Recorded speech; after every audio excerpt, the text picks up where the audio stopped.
Bien, bonjour à toutes et à tous. Nous vous remercions de votre participation ce matin à ce premier volet d'une série de webinaires consacrés à l'IA, intitulé Les rendez-vous de VMark sur l'IA. Alors, l'IA, Marc, s'il te plaît. Merci.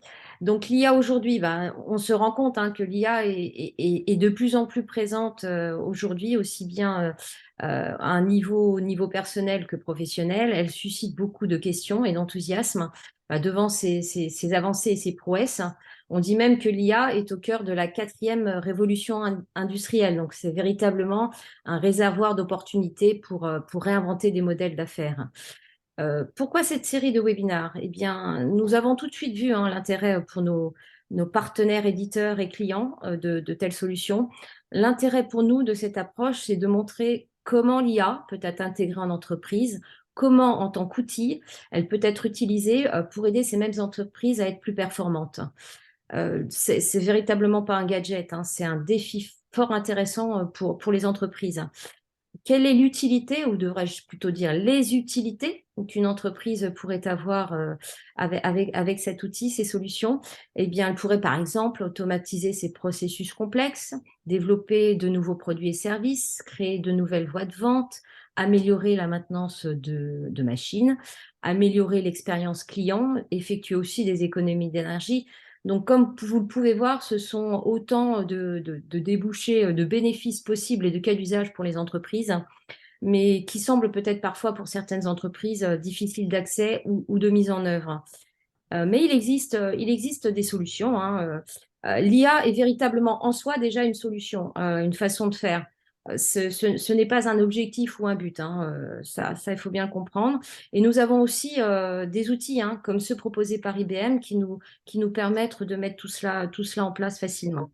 Voilà. Et puis, par le biais de ces cas d'usage, ce qui était important pour nous aussi, pourquoi ces webinaires centrés sur des cas d'usage, ça nous permettait en fait de concrétiser, de vous montrer en fait l'usage qu'on pourrait avoir de l'IA en entreprise dans des secteurs variés et dans des activités diverses.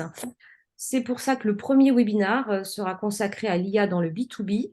Et nous avons pris la thématique de la maintenance et du support pour l'illustrer. Comme vous le montrera notre intervenant passionné, Thomas, l'IA permet véritablement la création de valeurs de différence dans vos applications. Donc, je laisse la parole à Marc pour le déroulé de l'agenda et je vous souhaite à mon tour une très bonne session. Merci Linda donc, de me donner le témoin. Donc sur ce court webinaire, on a voulu le faire court et concis et pour pouvoir vous laisser aussi le temps de vaquer à vos autres occupations. Donc une petite présentation des intervenants, un chapitre sur les nouveautés du côté VMark et les nouveautés du côté IBM. Après, on va rentrer véritablement dans le cœur du sujet avec un cas d'usage que va nous présenter Thomas, une conclusion, et puis on vous présentera ce qui est prévu dans les prochaines semaines. Alors, ce webinaire se veut aussi interactif, donc il y a possibilité de poser des questions. Pour ce faire, vous avez un chat sur votre écran. Donc, n'hésitez pas à poser vos questions à travers ce chat. Donc, on va commencer maintenant par la présentation des speakers.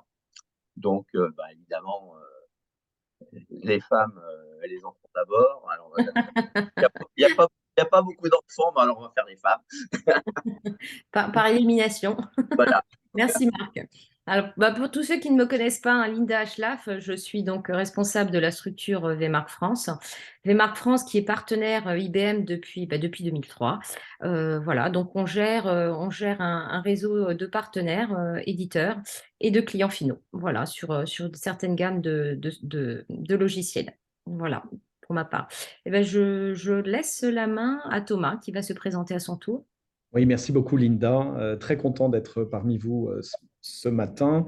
Moi, donc Thomas Donien, je travaille chez IBM depuis un bout de temps maintenant et aujourd'hui, je suis leader commercial en France pour l'ensemble des solutions d'intelligence artificielle donc d'IBM, dont les solutions d'assistants conversationnels, d'extraction de connaissances qui nécessitent des algorithmes très puissants et qui nécessitent des capacités d'IA assez avancées et que je vous montrerai un peu tout à l'heure. Ok, ben, je reprends la main, hein. Marc Sanvoisin, je suis Business Development Manager chez Vmark et j'ai pour but de faire la promotion des solutions IBM dans tout l'écosystème de Vmark. Voilà. Donc, bah, puisque j'ai la main, je vais vous parler un petit peu de Vmark, excusez-moi. Donc, Vmark, qui sommes-nous? Alors, Vmark est un business partner d'IBM depuis plus de 20 ans maintenant, et nous avons la particularité d'avoir une double casquette. Alors, nous sommes revendeurs de solutions IBM. Alors, revendeurs, ça veut dire que nous travaillons avec des clients finaux. Ça peut être vous, ça peut être enfin, toutes les sociétés, hein, pour donc revendre le logiciel pour votre usage propre. Mais nous sommes également distributeurs des solutions IBM. Alors, quand on dit distributeur, il faut faire le distinguo avec revendeur. Le distributeur va vendre des solutions à une société qui va les intégrer dans sa propre solution pour la commercialiser. C'est-à-dire qu'on va vendre en marque blanche, c'est peut-être le mot le plus connu, les solutions IBM à des éditeurs de logiciels ou à des service providers qui va donc pouvoir packager les solutions IBM avec leur valeur ajoutée et après affronter le marché avec ces produits-là. Voilà. Maintenant, on va passer aux nouveautés donc autour de l'IA. Alors, avant de donner la parole à Thomas, je voulais juste vous rappeler qu'il y a en fait 2 webinaires qui ont été faits par Vmark en collaboration avec IBM. Le premier, justement, donc, dont on parlait, c'était sur les marques blanches euh, pour les éditeurs et MSP. Alors, tout ça, vous pouvez le retrouver sous YouTube. Hein, ces webinaires sont YouTubés. Et pour retrouver ce webinaire sous Google, vous faites Vmark Technologies et vous avez donc le lien qui va vous présenter ce webinaire sur les offres Vmark en marque blanche. On a également fait un deuxième webinaire dernièrement, également sur l'intelligence artificielle, hein, sur l'IA, avec une vision beaucoup plus haut niveau que ce que l'on va vous présenter aujourd'hui. Et là, donc, sous Google, vous faites Vmark IA et vous tombez directement sur cette présentation. Troisième petite chose, il y a actuellement en circulation une newsletter sur l'IA qui traîne sur LinkedIn, qui a été éditée il n'y a pas très longtemps. Donc, n'hésitez pas à la lire et puis à la commenter, à revenir vers nous. Voilà, j'en ai fini des informations et des nouveautés Vmark. Donc, maintenant, je laisse la parole à Thomas. Merci beaucoup, Marc. Donc, effectivement, dans le chapitre nouveautés, il y a eu beaucoup de nouveautés. Il y a eu beaucoup d'annonces ces derniers temps. L'annonce majeure, c'est une annonce autour de Watson X. Pardon, excusez-moi. L'annonce majeure, c'est autour de Watson X. Et effectivement, cette annonce majeure, on la décrira un peu plus loin dans quelques semaines. On commentera cette annonce et on le démontrera. Mais je voudrais attirer votre attention là sur 2 annonces qui ont eu lieu dernièrement.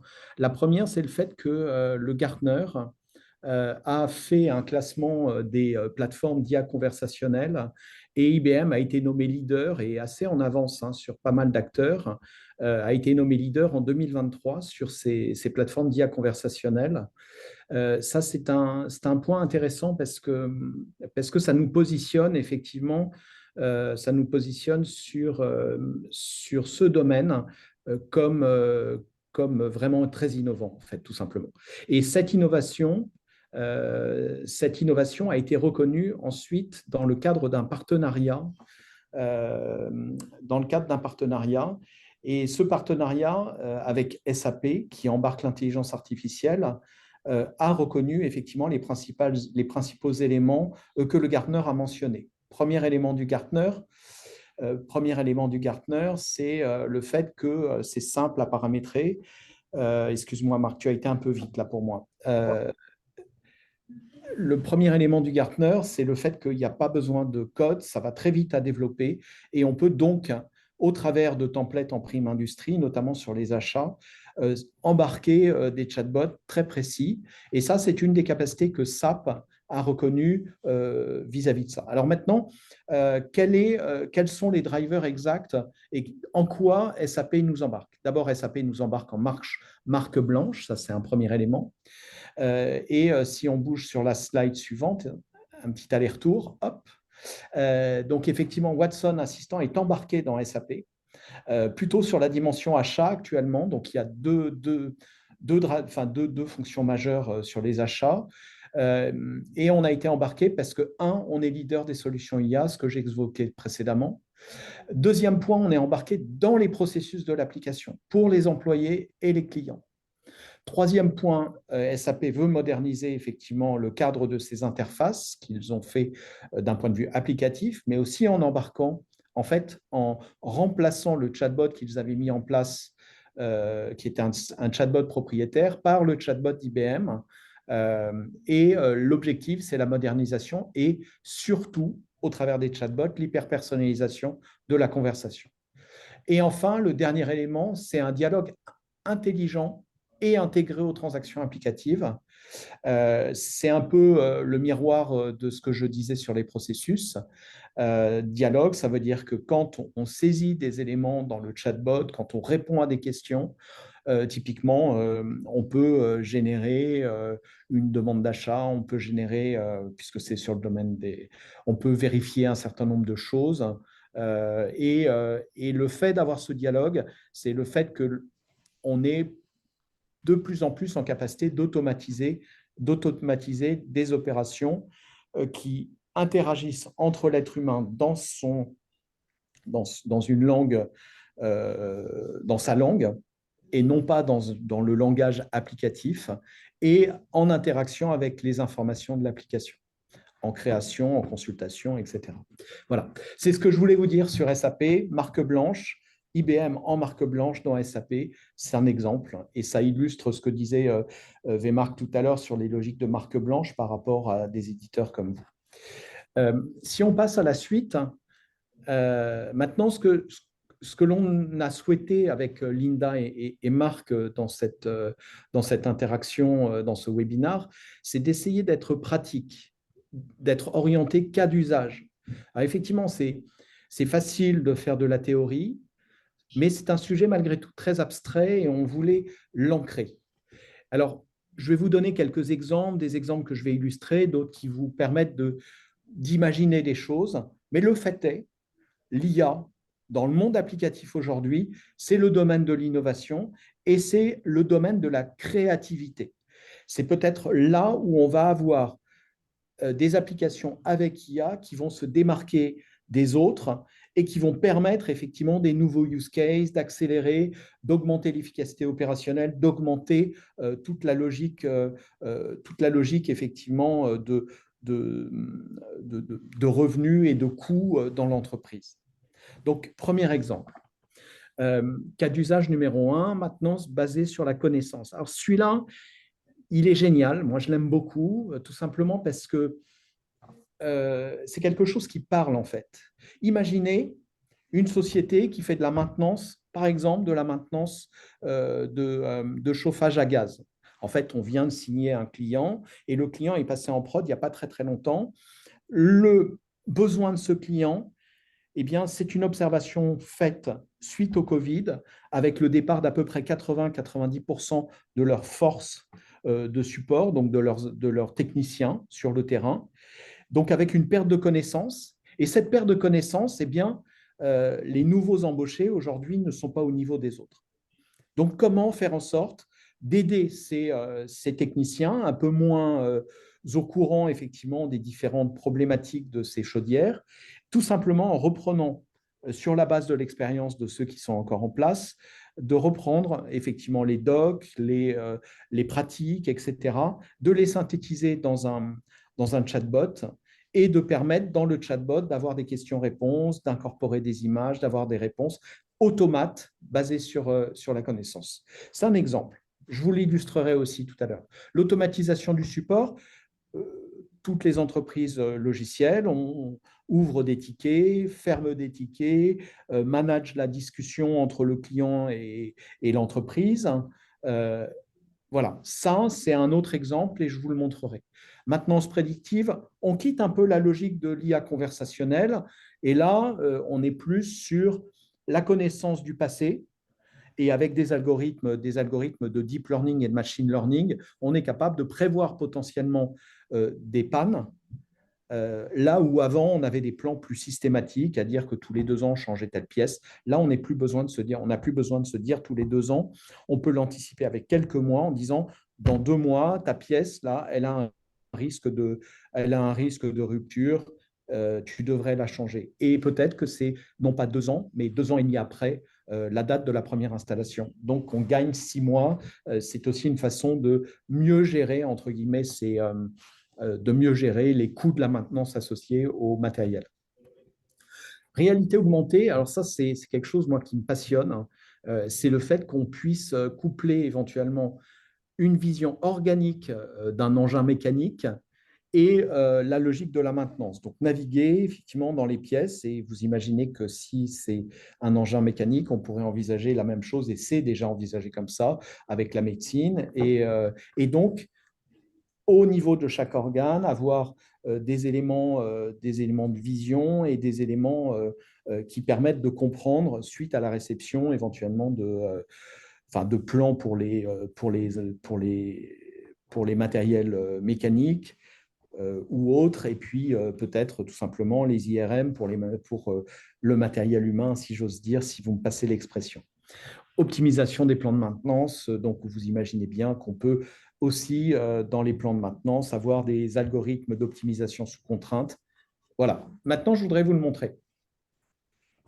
Donc, première chose, maintenance. Alors oui, effectivement, tu as raison, Marc, il faut que je partage mon écran. Eh oui. Donc, effectivement, vous voyez cette peinture de Richter. Donc, voilà, on est sur le chatbot. Le chatbot est au coin de votre applicatif, de votre site web, je ne sais pas, enfin bref, quelque part. Ça peut s'implanter très facilement. Et donc, je vais poser une question. La première chose, c'est, typiquement, je vous parlais de maintenance sur base de connaissances. Exemple de maintenance sur base de connaissances, c'est mise à jour urgente à réaliser. Donc, mise à jour urgente à réaliser, ça peut être aussi maintenance. Donc là, il sait que c'est moi, je me suis connecté, donc il sait que c'est moi. Il me dit, je vous connais, voilà votre numéro client, je peux vérifier ça. Et je sais que sous maintenance, j'ai 3 logiciels, donc en l'occurrence des logiciels IBM, qui sont d'ailleurs en fait en pile, c'est-à-dire OpenShift qui accueille le Cloud Pak for Data et qui sert l'application OpenPages, qui est une application de gestion de risque. Il me demande si c'est bien ça, je dis oui ou non. Si c'est non, alors je peux préciser qu'il manque ou qu'il y a des choses qui ne sont plus sous maintenance. Là, en l'occurrence, je dis OK. Et alors, là, ce qui est très intéressant, c'est qu'il a été cherché dans la doc d'IBM et dans la doc de Red Hat, et il constate un certain nombre de choses, et par la génération de texte, il va synthétiser en fait les maintenances potentiellement assez urgentes à réaliser. Donc typiquement, maintenant sur OpenShift, arrivant en fin de support, donc la version 10, 4.10, elle arrive en fin de support. En prime, si jamais j'upgrade, moi j'ai intérêt aussi à upgrader la version du Cloud Pak for Data, puisque effectivement la dernière version n'est pas supportée sur la version 4.5. Il me dit, tiens, si tu as envie de voir la matrice de compatibilité, il a récupéré l'adresse. Et j'ai les matrices de compatibilité ici entre le Cloud Pak et etc. Donc voilà, j'y suis. Est-ce que je veux d'autres informations? J'ai toutes mes informations. Je sais maintenant ce que j'ai à faire. C'est mon plan de maintenance, si j'ose dire, urgent à réaliser d'ici septembre 2023. Donc, je dis, je n'ai rien d'autre à te demander. Premier élément, premier exemple, donc maintenance sur base de connaissances. Autre exemple, j'ai des utilisateurs qui utilisent qui utilise mon application, donc l'application de gestion de risque. En l'occurrence, hein, je vous montre un exemple applicatif. Ça me permet aussi d'illustrer un peu et de projeter un peu la logique enfin le point dans une logique applicative. Je suis utilisateur dans une entreprise qui utilise l'outil de gestion de risque. Donc moi, je veux avoir de l'aide. Je veux avoir de l'aide sur l'application risque qui s'appelle RiskUp dans mon entreprise. Donc, je demande de l'aide sur RiskUp. Et en fait, plutôt que d'être sur l'application et d'aller interagir sur l'application au travers du menu, au travers de l'aide, devoir chercher dans des docs, eh bien, j'ai une aide en ligne. Et puis, mon implémentation, c'est essentiellement 3 objets principaux pour la gestion des risques opérationnels. En l'occurrence, moi, je veux rentrer un événement de perte, c'est-à-dire par exemple une fraude qui s'est passée dans mon entreprise. Et il me définit un peu ce que c'est l'événement de perte. Donc là, à nouveau, même principe, il m'auto-génère du texte. Là, vraiment, il m'auto-génère du texte. Il me dit sur OpenPage, en prime, je serai aidé à saisir les champs. Donc, j'ai des aides sur l'écran qui me permettent de me guider un peu sur la saisie. Puis, j'ai un assistant IA d'extraction de connaissances pour la catégorisation du risque lié à cet événement. Bon, donc, j'ai des aides. Et puis, en fait, moi, je veux rentrer je veux saisir un événement de perte, je clique sur l'événement de perte, bon, j'ai des choix, hein, et puis je dis, OK, pour saisir, il vous suffit de cliquer ici. Et je clique ici, je rentre dans l'applicatif et je suis directement sur les événements de perte et je peux effectivement rentrer un nouvel événement de perte. Et effectivement, comme disait l'aide en ligne, je suis guidé. Dernier exemple, qui est caché derrière mon bandeau ici, donc il faut que j'abaisse un tout petit peu mon écran, voilà. Dernier exemple, eh bien, c'est les tickets de support. Donc là, on était plutôt sur l'aide, maintenance, etc., sur le guidage des employés qui utilisent dans mon entreprise l'application que IBM a édité. Et puis, le dernier, je voudrais effectivement rechercher des tickets de maintenance. Je voudrais faire un peu le point sur la maintenance en cours. Rechercher un ticket. Quand je dis rechercher un ticket, après les phrases, elles peuvent varier, hein, ça peut être des phrases plus longues. Donc, il m'a réidentifié et il voit, alors là, ça devient très intéressant parce que c'est l'interaction avec l'applicatif. Donc, il voit que j'ai 3 tickets ouverts, mais où est-ce qu'il les a trouvés? Il les a trouvés parce que dans l'application de ticketing,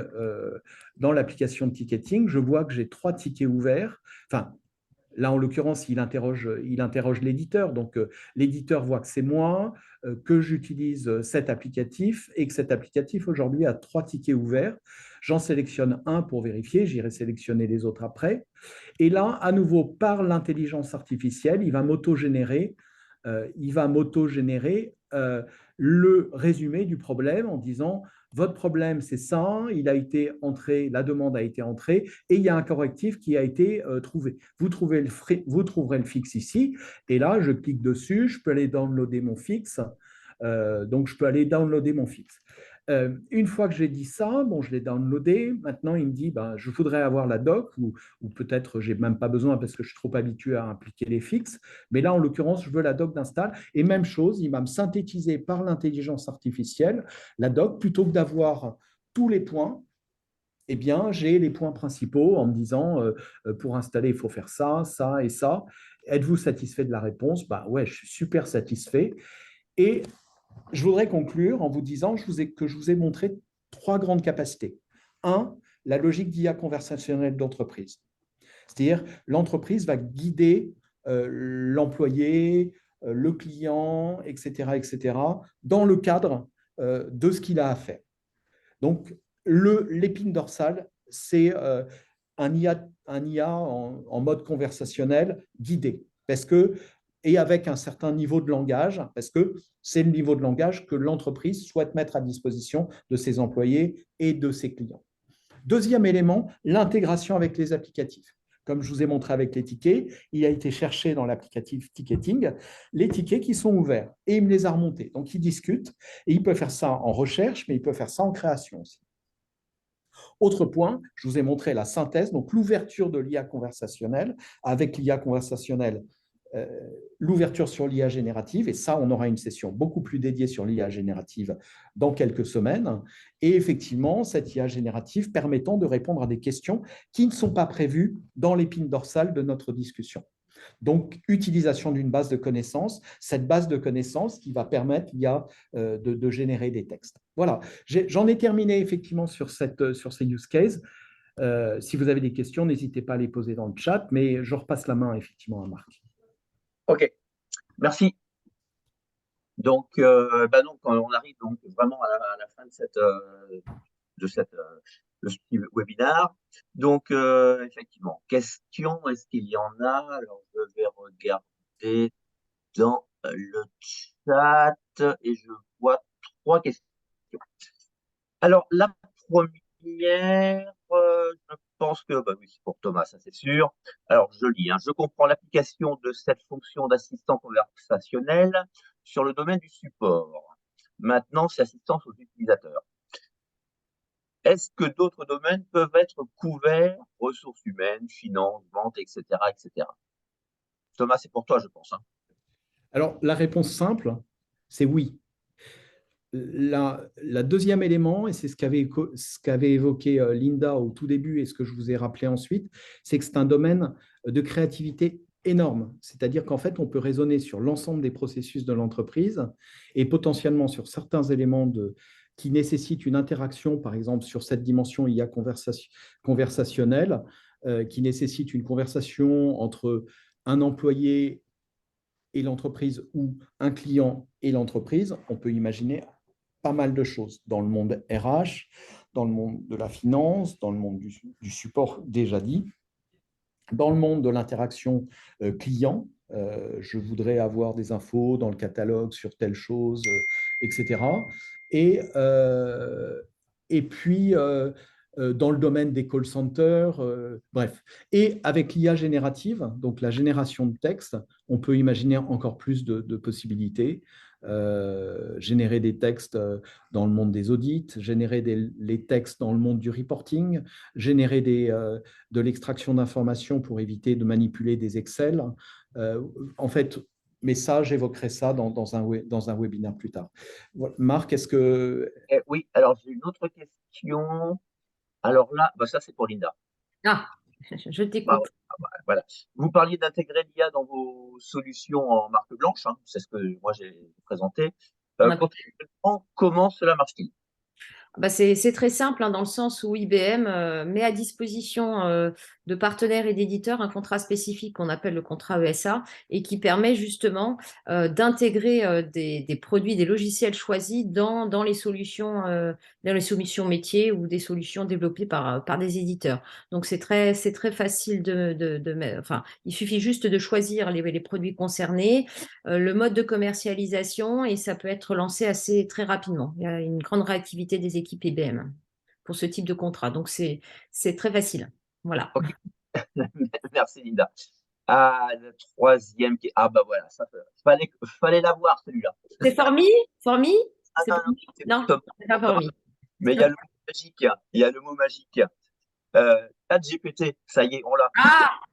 Me semble-t-il en train de bouleverser ce… Alors, ChatGPT, me semble-t-il, est en train de bouleverser ce type d'outil. Quel est le point de vue et le positionnement d'IBM sur ce…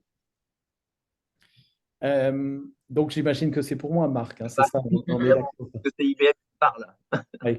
Non, mais dans l'idée, effectivement, on est en train de passer des étapes. Il y a des étapes importantes. Bon, déjà, sur l'IA conversationnelle, il faut savoir qu'IBM travaille depuis très longtemps sur l'IA conversationnelle. Quand on a mis en place, et je vous donne des illustrations entre guillemets grand public, mais la réalité, c'est que c'est présent aussi dans nos outils à nous aujourd'hui. Première chose, l'IA chez IBM est une IA pour l'entreprise. C'est-à-dire dans une logique d'éthique, dans une logique de traçabilité, il y a un certain nombre d'éléments clés qui sont importants et qui est de dire que l'entreprise doit préserver le cadre de ses réponses, doit préserver la capacité d'expliquer ce que l'IA générative a généré. Bref, ça c'est le premier élément, l'IA pour l'entreprise. Le deuxième élément, c'est qu'IBM, effectivement, c'est pas ChatGPT, c'est sorti en 2022, les recherches remontent un peu plus loin, mais néanmoins, IBM a travaillé sur, par exemple, un challenge qui était Jeopardy, l'équivalent d'un question pour un champion avec d'autres règles, et qui a permis à la machine d'aller récupérer de l'information, la synthétiser le plus vite possible avant l'être humain et de répondre avec une voix, en synthétisant cette voix et en synthétisant son propos. Deuxième, et ça c'était dans 2012. Deuxième élément, en 2019, IBM a mis sa machine dans un concours de débatteurs et sur des sujets techniques a permis, et vous pouvez retrouver IBM débatteurs sur YouTube, a permis l'échange sur un sujet donné, en pour et en contre, entre un être humain et une machine. Et là, on voit vraiment la puissance de l'IA générative. Et en fait, ces algorithmes infusent depuis maintenant longtemps dans nos produits. Et on a passé aussi une nouvelle étape avec l'IA générative grand public, avec ChatGPT. On a effectivement des logiques où on a récupéré, en fait, on a travaillé sur ces technologies de foundation model et de large language model. Et effectivement, on a annoncé au mois de mai dernier l'arrivée de Watson X et Watson X infusant effectivement dans l'IA conversationnelle, comme vous avez vu aujourd'hui dans les démonstrations. Donc, synthèse de texte, explication de texte, etc. Et ce texte, c'est les vôtres, hein, ce n'est pas ceux sur le web, c'est les vôtres. Donc, voilà. Et ça, on va l'approfondir, Marc, tu le diras hein, dans les semaines à venir, puisque c'est l'objet d'un des séminaires à venir. Tout à fait. Ok, très bien. Alors, je vais reprendre la main sur l'écran. Donc, la conclusion et les questions ça vient d'être fait. Donc, voilà. Et donc, ce que disait Thomas, c'est qu'on va continuer donc cette série de webinaires sur 3 nouvelles dates. Alors, une date qui va être début juillet, avant le grand flux vers le soleil et la mer. Donc, on va parler donc de l'intelligence artificielle dans ce qu'on appelle le B2B2C. Et donc, Thomas sera encore à la manœuvre. On fera un deuxième webinaire sur le même sujet. Là, ce sera à la rentrée. Vous serez tout bronzé, tout en pleine forme.